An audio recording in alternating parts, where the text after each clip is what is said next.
すみません。はい。大丈夫です。Okay, welcome back to our channel.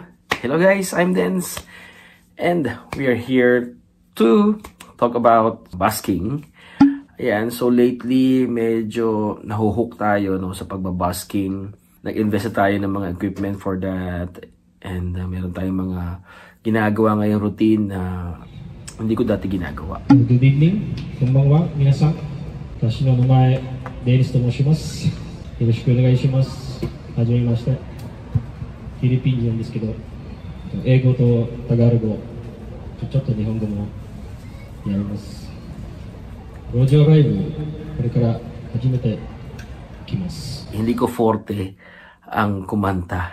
I'm just a bedroom musician. Kumakanta lang and nag-stick lang no, sa bedroom. Play my compositions, play my favorite songs. But I'm not really a performer in front of many people, in front of the public. Meron akong fear. Hindi siya yung aking comfort zone. I'll be sharing some clips about some experiences ating pagbabusking with Jude Pastor.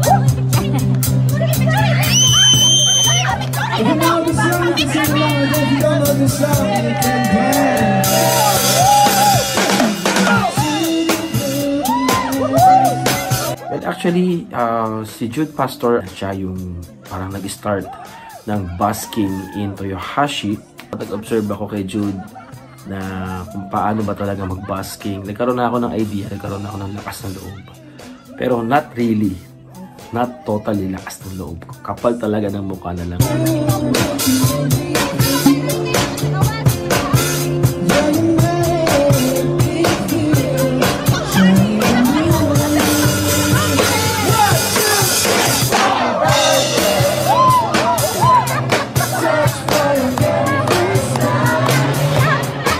Kasi hindi naman talaga ako performer as a solo performer.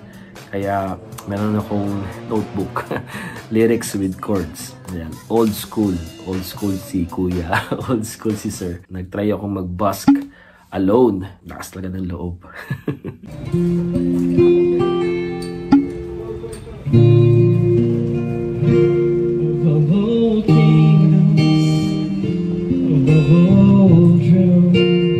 Ito yung continuation ng ating vlog, no? After ng aming seminar sa Okasaki, ako ay nagpunta sa Toyohashi Station para mag-busk. So after ni Jude, nag-perform siya, nandun siya sa spot, yung location kung saan ako nag-busk. Close to find another man. Did you get a good lawyer? Did you have to pay the fine? You were touching all the time. Are you dizzy?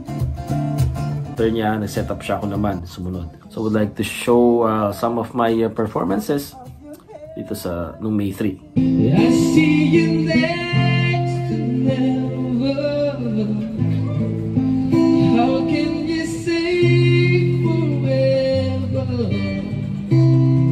Wherever you go, wherever you do, I will be right here waiting for you.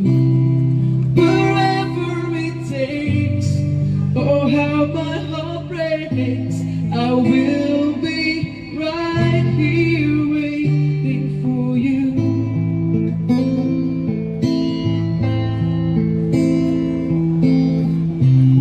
When she cries at night and she doesn't think that I can hear. Kaya naman ako nagkumanta ng Tagalog song kasi mayroong nagbigay ng donation na Pilipino, and gusto ko naman paano magkaroon ng interaction with them through the songs. That's why I sang or I performed Tagalog song, and I don't know kung merong nairita, merong ano nyo yun, na-annoy doon sa ating song kasi hindi nila naintindihan. Mga Hapon, may tumawag siguro, and before the end of my performance sa isang Tagalog song, ay nasa gilid ko na yung mga pulis. When she cries,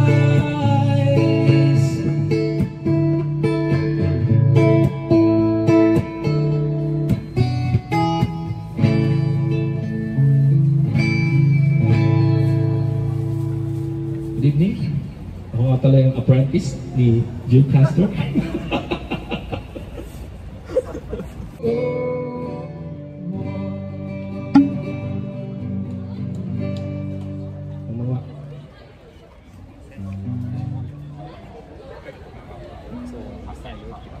Yun yung nakakatakot yung merong sisita sa'yo na pulis. At iba yung feeling talaga kapag nasita ka na ng pulis. Kalmado akong tao. Lalong-lalo na kapag ang kausap ko kalmado rin. Sisitahin ka or meron silang gustong sabihin sa'yo. Pero kalmado. Ako din kalmado. Kumbaga, pwede akong makipagsabayan ng kalmado ko. Dahil alam ko yung kausap ko kalmado rin.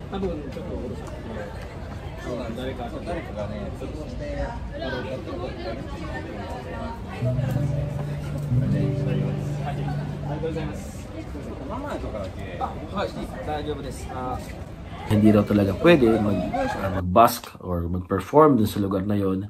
So, medyo na-disappoint ako, medyo na-discourage nga ako. Actually, kinuha yung pangalan ko, kinuha yung address ko, kinuha yung telephone number ko, and they also wanted to ask about my company, kung saan ako nagtatrabaho, and sabi ko, that's my right. I don't have to share. Hindi ko na kailangan i-share yung aking company because that's my right, no? To say no. Well, in short, hindi ako nakatapos ng bus that time. Meron naman nagbigay ng donation, konting-konti lang, and Jude Pastor talked with me and gave me some encouragements that night. Sobrang ako, frustrated, sobrang disappointed, sobrang parang down that time. Parang gusto kong umiyak, gusto kong sumigaw that time dahil I want to push my artistry as a songwriter, as a musician. Sa mindset ko, sa back of my mind, I'm not a performer. I'm not really good sa pag-perform. Hindi ako very overwhelming sa pag-present ng sarili ko, and hindi siya impressive. So, yun yung aking mindset. Kaya yun yung gusto kong tanggalin. Kaya ako nagbabask. Well, the same time, pag nagbabask tayo, may natutuwa sa atin, may nakaka-appreciate ng ating mga ginagawa. And yung performances natin, syempre pag kami nakaka-appreciate, ay nagbibigay sila ng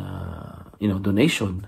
Yung basking is one of my bucket list. Well, I don't know kung ano yung magiging result, kung ano yung magiging outcome, but I'm really praying na meron siyang plano I know may plano siya. Kung bakit ko nakilala si Jude, bakit ako nag-start ng basking, bakit ako nakapag-invest ng some materials or some equipment for this one. I really want to thank God. I really want to uplift Him sa aking mga ginagawa sa buhay. I'm not really perfect. I'm not really a role model. Well, marami tayong mga flaws, marami tayong mga kasalanan na unseen or mga unshared na mga kasalanan, mga secrets na kasalanan. So, that's why sabi ko, hindi ako a role model sa buhay ko.